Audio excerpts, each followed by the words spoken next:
ఉన్నాడా చచ్చిపోయినా ఇడికి రమ్మనండి.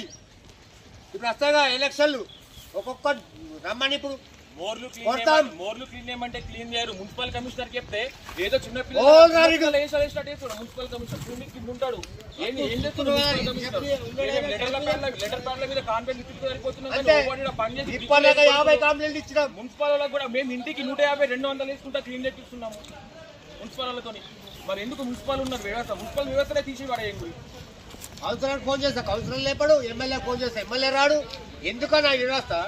లేకపోతే మీరు బతుకురా, మీ ఓట్లు మాకు అద్దను, మేము వెయ్యలేం. ఏదో రకం బతాం, కైకిలు చేసుకుని ఏదో రకం బతాం, ఏమని వేసుకుంటాం. ఓట్ల కోసం రాగానే ఓట్లేరి 500 ఎందుకు ఇది బతుకు? రాకూరు రాజకీయ నాయకులు అంటూ మా కాలనీకే రాకూరి. అందరం వచ్చి మాకు ఇన్ని పైసలు వేసుకో, మేమనే రోడ్లు ఏమైనా వేసుకుంటాం. ఒక్క రాజకీయ నాయకుడు మా కాలనీకి రాకూరి. మనిషికి పైసలు వేసుకుని కైకిలు చేసుకున్నా మేము రోడ్లు బాగు చేసుకుంటాం.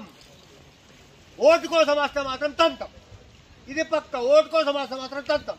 మీరు మా కాలనీకే రాకూరు నాయకులు. సీతాకత్తది అటే పోతుంది, చెబిల సమస్య అటే పోతాడు. రమణారెడ్డి గారు అయితే పత్తన లేడు. ఏంది ఇది?